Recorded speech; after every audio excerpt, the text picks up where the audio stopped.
We're not live yet. There we go. There we go. We're live now.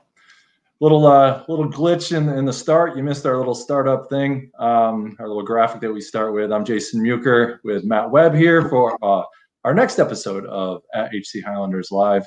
It's another Wednesday. A lot of stuff that's been going on with our athletic department and things at the college. We're kind of winding down the on-campus portion of our semester as we approach. A lot of schools across the country are doing this, are going right up through Thanksgiving and then sending students home for virtual classes for the rest of the semester. And we still stand eagerly awaiting and hoping for not a full schedule of games in the spring for our fall, winter, and spring teams, but it will be a full spring if they're all competing at once. So a lot of decisions still to be made on the conference level. A lot of things coming down from the national level, but we're still hoping and highly anticipating all of our teams being able to participate in some sort of competition and schedules throughout the spring. What's happening here on campus at this point is most of our teams have wrapped up their fall training. Looks different this year. Men's basketball had a scrimmage last night. It was exciting to see them out in the court and actually getting to compete 5-on-5 against each other, albeit with masks on and some social distance bench layouts and things like that. I don't know if anybody had seen some of the NBA and WNBA over the summer. A lot of those benches kind of spread out to create some social distancing among the team. But it was exciting just to see them actually getting out there and playing against each other. We're in what we're calling phase 3 that allows a little bit more of that type of scrimmaging and interaction for that. So it's exciting. Even the teams that are done with their practicing, a lot of those athletes and other students are going out and using our facilities. And it's been great weather here in Western New York. So it's been awesome to see the fields being used by our student athletes and by members of the campus, and even by some of our faculty and staff. Matt might want to talk a little bit about some of our exciting faculty staff softball competition we've had. So I'll turn things over to Matt, and he'll also introduce our special guest for the evening. Yeah, thanks, Jason. So typically at this point, I'd give some sort of an update on where we're at intercollegiately with the NCAA, but really no updates. Still planning to play next semester with all of our sports, and that will be challenging, but that's what we're all hoping for and intending on at this point. So just a little bit more, in recent days, we've had some unusually nice weather here in Western New York. The last couple of days, we were in the mid to high 70s. So, I mean, it almost felt like a summer day the last few days. And one of the things we decided to do was we've just decided to turn the lights on all of our fields each night. All of our outdoor sports are done with their official practice, but because it's so nice and because we keep encouraging our students to be outside and find ways to be active outside, we just thought, let's just turn our lights on and let the student body sort of have access to these beautiful fields that we have in the evenings. So last night in particular, all 3 stadiums were full of students. On the baseball field, there was a full-fledged flag football game going on. The softball team was on the softball field. They were playing softball. And on Burke Field, we had, I think, 3 groups of people playing spike ball. We had some ultimate frisbee happening. Both men's and women's soccer players from each of those respective teams were out on the field doing stuff. The field hockey, a good portion of the field hockey team was out there for a while. There were some lacrosse kids throwing. Some of our faculty staff were running the track. It was awesome. It was just awesome to see the fields and our facilities being used beyond just intercollegiate athletics. And I've said time and time again how blessed we are with the facilities that we have. And simply by turning the lights on, we were able to create sort of an environment for just some good, healthy, fun activity for our student body. So there's not quite as many people out there tonight, although there are some people on there. I think ultimate frisbee, some kids are throwing frisbee around again right now on Burke. It's also not quite as warm tonight, and it was rainy today, so it wasn't quite as nice, but it's just been really nice to be able to use our facilities in this way to just be available to our students. So Tonight, it's really a special privilege for me to introduce Donna Hornibrook. Donna is our most recent inductee into our Hall of Honor. We just had her Hall of Honor induction just last week. And Donna was our field hockey coach at Houghton from, oh, I'm going to get this wrong again. I know it was 2003 was your last season, 95? Yes, 95.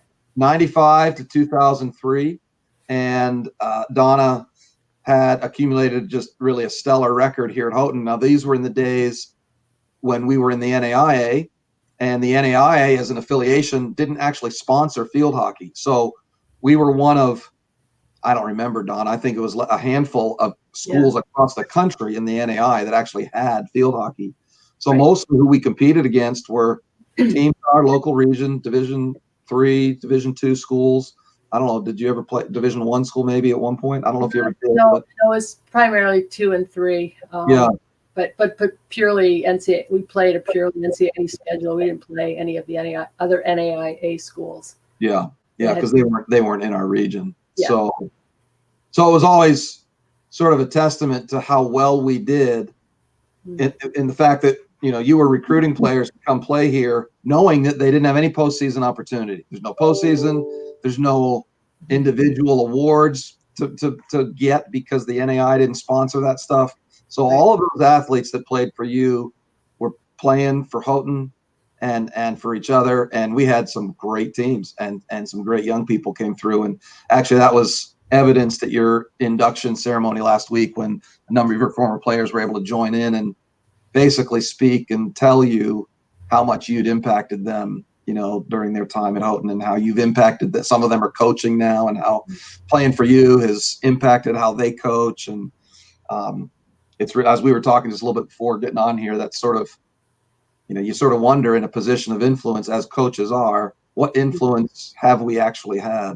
And that was neat to hear that for you. So anyhow, thanks for being here with us, Donna. I know you're way out on the West Coast. It's a whole lot earlier for you than it is here for us, but it's good to have you here. So why don't we start? Why don't you share with us a little bit as a means of just sort of getting into this? How did you end up at Houghton back in 95? Sort of your field hockey career, you'd done some things in Canada, you know, in terms of playing and a bit of coaching career, but how did you and Dwight end up at Houghton? Sort of what led you to Houghton, and maybe just talk with us about what those 8-9 years that you spent in Houghton sort of meant for you, for your professional career, spiritual growth, you know, all those things. Yeah. So we had, first of all, thanks for having me tonight. It's a real honor. We had been, I had been at University of New Brunswick for about 5 years. I was the head coach there, and I was also running the sport club program, which had about 1,000 participants in it. Program, things were going well. You know, our team had, I think, been in the national final 2 out of the last 3 years that I had been there. But we had a 2-year-old daughter, Catherine, and it was a lot. I was really struggling, I think, just in terms of with balance. At the time, Dwight had been with the national teams program, and that was sort of they were restructuring, so his position was changing. And we had a couple of different opportunities. One was with Athletes in Action Canada. I just at the time wasn't quite ready, and it just, you know, there was a lot of things that just didn't quite click. The other one was an opportunity for Dwight to do his master's in Mobile, Alabama, which is a pretty nice climate, and you know, it sounded like a pretty good offer. But what happened was our pastor substituted for another pastor at a dinner that was being hosted by former President Dan Chamberlain, and just came up in conversation that Houghton was looking for a soccer coach. And then it came out in conversation later that they were also looking for a field hockey coach. So we met the president the next day. Skip Lord, the athletic director at the time, had us on a plane, like probably by Tuesday. This was on a Saturday, and by Tuesday we were at Houghton. So, you know, we checked it out. We weren't sure if this was the right fit or whatever, but just through a series of, I guess, being there, recognizing kind of the atmosphere, being drawn to that, having a young daughter, it just seemed like it was the place to be. And just the circumstances that kind of played out that really led us to that at the time. I mean, we talked the other night about the, Proverbs 3, 5, and 6 about trusting in the Lord and not leaning on our own understanding. And that verse, my mother had that all over our house. And Dwight was in Alabama at the time, and he was having some devotions, and he called me and said, like, this passage spoke to me. It was interesting because it was the exact same passage that spoke to me. And so anyway, we ended up at Houghton, just being in chapel that day, hearing the sermon about the unforced rhythms of grace, and just really being struck by 1,200 kids or 1,400 kids just taking the time to come out and like worship, I guess. It was just really a different experience, given that I had attended a secular school. And it seemed like a good fit as far as, I guess, like from a family perspective. It allowed me to kind of take a step back from a full-time position at the time. And, it was a really challenging time. I'll be honest, it was a challenging time, trying to be a mother, and our second daughter was born at the time while we were at Houghton. As you mentioned, not having the postseason and so on, but I had such an amazing group of girls. It was just incredible. The women that God brought to the program, like some of the best people I've ever known. I mean, incredible. The work rate, the commitment, the selflessness. They were just so bright, and just, I learned a lot. I learned a lot, just even, I shared the other night about like a team devotion that we did, and how one 20-year-old girl basically like upended a lot of things of what I had thought about God.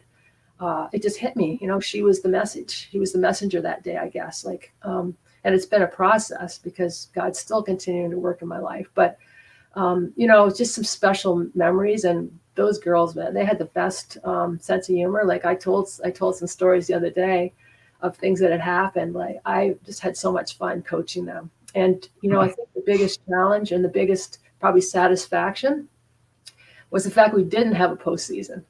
And my mentality was, well, if there's no postseason, then we better beat, and we can't win the national championship, we better beat the national champions. That was kind of how I thought.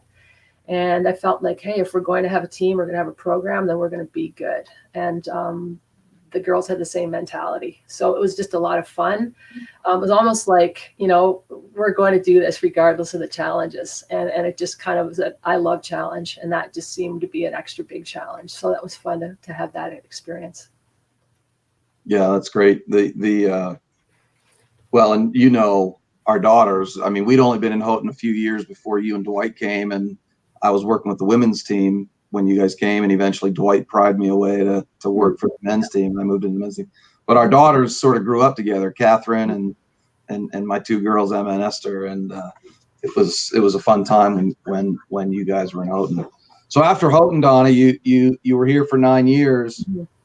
Talk with us about transitioning back to the D1 world. I mean, New Brunswick, I guess, isn't D1, but probably more similar.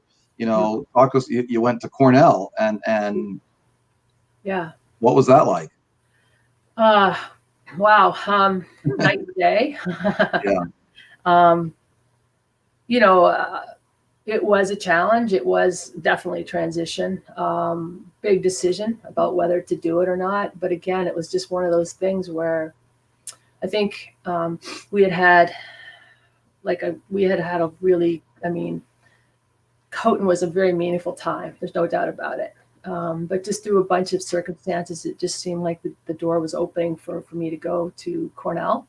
I took the position initially on an interim basis, and I just didn't have any peace about it. And so they said to me, well, if it does open up on a full-time basis, we'll let you know. And when the job opened, Dwight said to me, are you going to apply? And I said, no. Like they said they would call me, and they did.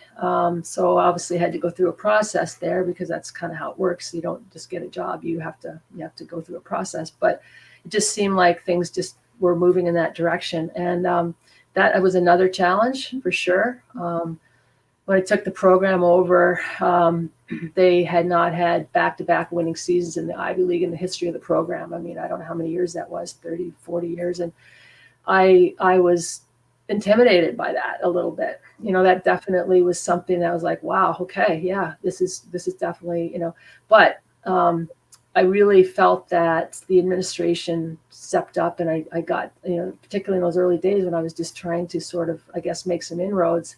The previous coaches had sort of been bringing things along, and I just kind of stepped in and got some really good support. And we went from like 3-13, I think, the first year, to like 10-7, maybe, I think, the second year. And that was with 10 freshmen on the field. So, they really gave me a lot of support in terms of that recruiting piece and the admissions and so on, which is obviously, in an Ivy League school, is a huge hurdle. And it was very difficult. It was very challenging, and it was very exhilarating. It was all of them. A lot of satisfaction. Met some incredible people there as well. Worked with some of the best people I've ever worked with. Challenged myself in ways I'd never been challenged before. And to be honest, you're always kind of feeling like, wow, you wish you could do more or whatever. But it was an experience that I will never forget, and it almost killed me. So it was very demanding. I think that the lifestyle of the coach itself is definitely in Canada, and even like at Houghton, although I know the coaches work really hard. The work rate there was incredible. So, it was quite an experience. I'm thankful for it, but it was definitely a major challenge. What have you taken away from your coaching years? I mean, how many years were you at Cornell? 12? No, like 15, maybe. 15 and 9 at Houghton, and before. I mean, you've coached well over probably 30, close to 30 years. You've been coaching. Yes, I have. What are your takeaways in terms of, one of the things I said, I haven't coached quite that long, but I was 27 years in coaching as an assistant or head coach. And now still working with college kids, and just in a different role. But one of the things I always say is, I think over the years, for as much as people might say they've learned something from me, I think I've learned more from all the athletes that I've had the privilege of coaching than anyone's ever learned from me. I mean, I hope I've had an impact on the student athletes that I've coached. Right. But man, I could tell story after story. I sort of heard you say a little bit the same thing in terms of just what you've learned. But what are some of your biggest takeaways just from your coaching career that have really shaped who you are today? Yeah. Well, I think that, I think you hit it on the head when you said that, you continue to learn. I think the more you learn, the more you realize you don't know. At least that's how it was for me. You're always learning. And I feel like, you learn from your players, you learn from your assistants, you learn from experience, you learn from success, you learn from failure. It just never stops. It's a very dynamic environment, which is really cool because, I've been on a university campus with the exception of maybe 1 or 2 years since I was 18. So I love that. I love that multi-generational thing. I love the energy, just the diversity of being on a university campus.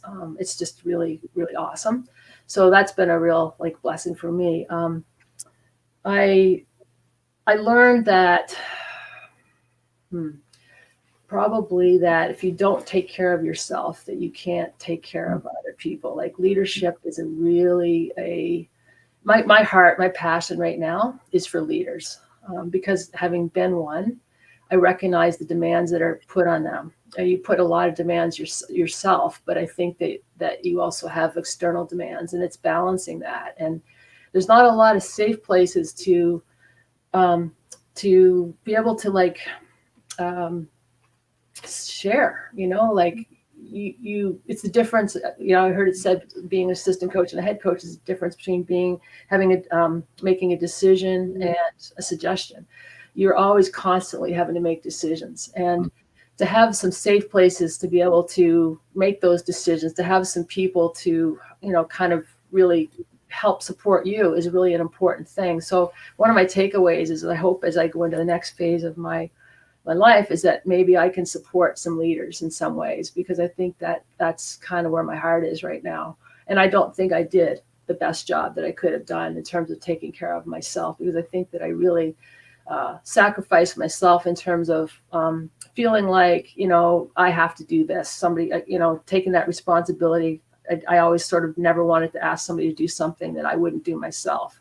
But I think delegating, trusting, and taking care of yourself puts yourself in a position to be able to like really be your best and therefore benefit your group a lot, benefit them the most. You're speaking a lot of wisdom, and you're tugging at my heart here a little bit. I learned the hard way though, Matt. I learned the hard way. Yeah, well, I resonate with that. I one of the things I said, I've been in this new role for a couple of years now, and probably one of the biggest differences is the number of decisions or questions that I'm asked in the course of any given day. And most of them are smaller things. It's not usually, big earth-shattering decisions, but it's the accumulation of just constant having to decide this or that. It's a lot. Yeah, it's a lot. So no, I appreciate that. I think just adding on to what you just said, I think that one of the keys of leadership is being able to delegate, is knowing what your strengths are, and is surrounding yourself with people who have different strengths. And then my idea is to kind of get out of the way and sort of let them do. I mean, obviously you have to hold the culture of the group, but to let those people kind of to know that you've got their back and that you're going to allow them to do what they do. Because I don't think we want to duplicate ourselves. I think we want to create a team within a team, just like we do on the field. And that's kind of how I've tried to approach coaching. One of the things I learned years ago, something that I read in my studies in leadership, that one of the best indicators of a good leader is that they surround themselves with people better than they are. So for a number of years when I was in student life, I always had a grad assistant, and my objective was to find somebody that I thought was better than me at maybe not everything that I did, but in a lot of areas. And I mean, I had people like Greg Bish worked for me, and Scott Wade, and I think some of these people are people you'd remember. And I used to joke, I said, I'm going to be working for you someday. And Scott Wade, had he not passed away tragically early, he'd have been a college president at some point, was my guess. And I think we've got a little bit of that going in Houghton right now. Not to say this is a sign of me as a good leader. That's not what I'm saying. But Jason, who introduced things, and Dee, and we've got some great coaches right now. And I'm pretty blessed in terms of what we've got at Houghton. But no, that's great. Give us an update, Donna, on your kids. I know, you had a pretty fun thing a month ago or so with Catherine. But where's Catherine right now, and what's Emily doing? So Catherine, I'll start with Kat. She is full-time missions with Circuit Riders in Huntington Beach, California. It's kind of a YWAM ministry. They go on to college campuses and do special events and partner with existing groups like Crew and FCA and things of that nature. She just got married to Chip, who's also in the ministry, so that's kind of cool. They're pretty dynamic, passionate, on fire for the Lord for sure. And Kat's doing the TikTok thing lately, which I totally do not understand, but I guess like a lot of high school kids are on it. She's got like 125,000 followers now. It's crazy.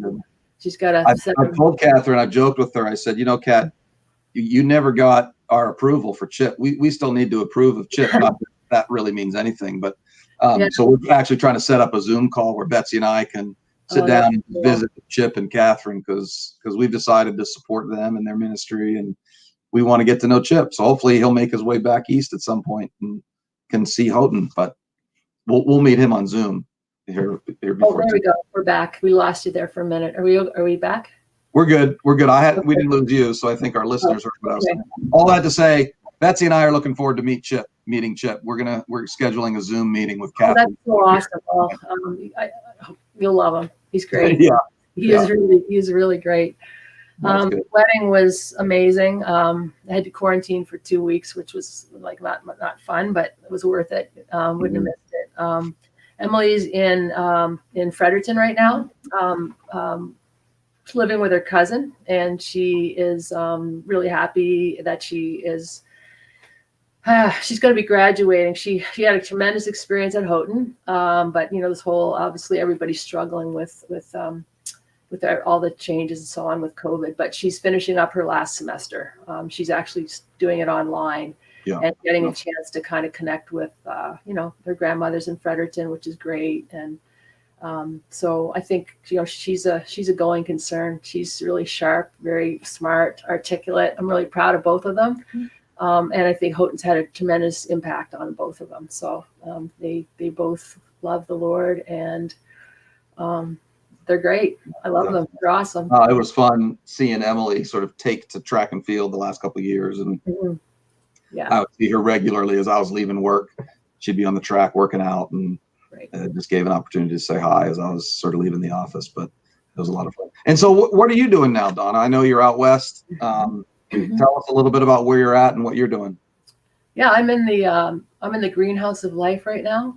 I'm just growing. I'm for the next few weeks. I'll be I'm here at L'Abri, Canada, which is a Christian study center on Vancouver Island. Tremendous place, a lot of resources, really great Christian community, awesome staff. Actually, a lot of American students come up here. So I'm helping with that, filling in, I guess, and just doing some work around the property, and just volunteering there. And the Lord has taken me through a process the last couple of years that's been, a lot of pruning. That's why I call it the greenhouse of life. A lot of pruning, a lot of growing, some sunshine, some rain showers.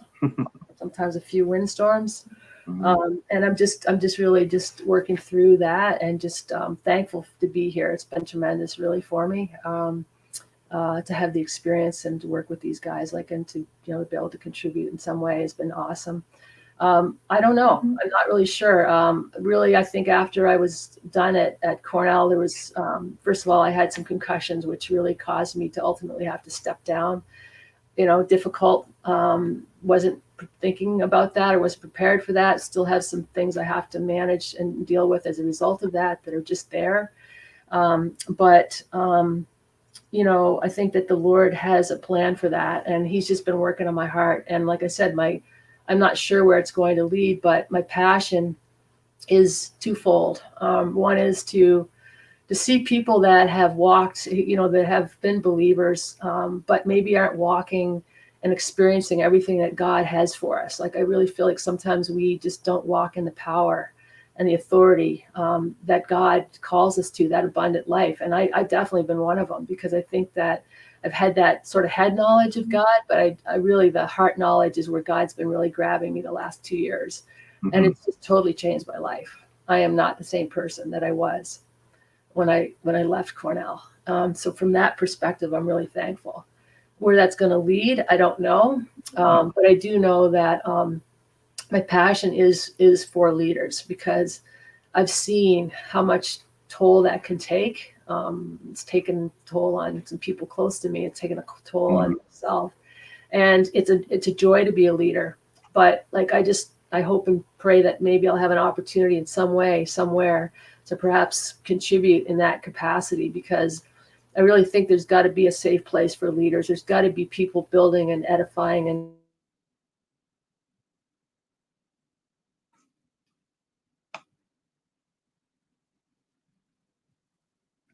I think we lost Donna here for a little bit. Let's just wait a second and see if she comes back.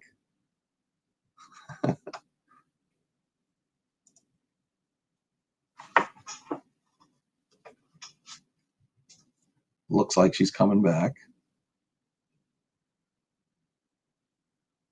Donna, can you hear us? I'll pop in here while we're waiting. Hopefully she gets Again. I think Donna's. I think my first year here was the year that they beat field hockey team beat Bloomsburg, and then they followed up with a win at Lock Haven, and they beat William Smith in a couple of scrimmages those years. And that was just, I mean, you talked about her and her impact in getting athletes here who could compete with on the Division II level without having any type of postseason play. It was testament to to her. She got the right people, and then once, I mean, and those teams went on and won the Division II and Division III national championships. oh yeah, that the losses to us were only one or two of the losses they suffered all year, so it was exciting. And I know my wife, Alicia, who coached here for years and was an athlete here for a while, we have her back, but she mentioned during the induction, we were talking a little bit, Donna, about your those Bloomsburg and Lock Haven, William Smith victories, and just what that meant to the program, and also I was talking a little bit about Alicia and what you meant to her as a coach and a leader. So yeah, thank you for that. That meant a lot when she spoke the other night. Please let her know that. So yeah, it was amazing. Like, you know, when I came, I mean, I just wanted to win. And to be able to get the program to a place, not just myself, but the girls, that we could beat the national champions was like, wow, that's amazing. And then we were like, well, let's keep going. And we beat the national runners up. Let's do it again. We did it again. And so that was really fun. Like, I don't think the girls ever gave it a thought. I mean, yes, I'm sure they did at times, but that wasn't part of their psyche day to day. Was like, oh, this is terrible. We don't have a postseason. It was like, we got a team, you know, we're a college athlete, and we're good. And so I think the mindset was like, let's bring it every single day. And so it's one of the hardest working groups I've ever coached. There's no doubt about it. Like, they were incredible and selfless as well. Well, and now, Donna, our field hockey team plays on turf. We don't play it. Although the grass that you played on, as far as grass is concerned, was nice grass, and maybe more people played on grass then. But I know in recent years, you know, up until we had the turf, it was like, man, people didn't even want to come play here. No. Yeah. So now we've got turf, and they play under the lights.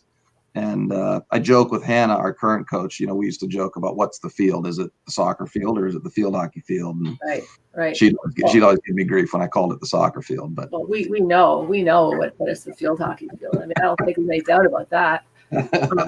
You know, and we field hockey players and coaches can be quite snobby about the surfaces we play on. So, but very particular. We do reward our spectators, because you have to admit, it's so much more of a impressive game, an athletic game, when you've got the speed and so on of the turf. Listen, all I know is the ref blows the whistle a whole lot of times, and I don't know what they're blowing the whistle for. Well, I don't know either, but hey, you don't know either. Okay.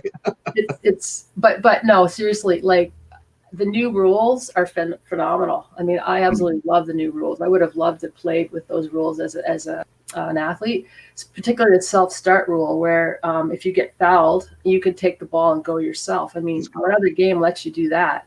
You don't have to wait for somebody to, you know, used to be the big fullback from the back to jog all the way up there, which could take forever, because sometimes the people at the back weren't the fastest. And then, you know, you'd hope that they'd get the ball to you. Now you're just like, okay, thank you. Give me my 5 yards. I'll see you later. And that's been really fun. It's improved the speed of the game as well. Like, it's more of a pause than a stop.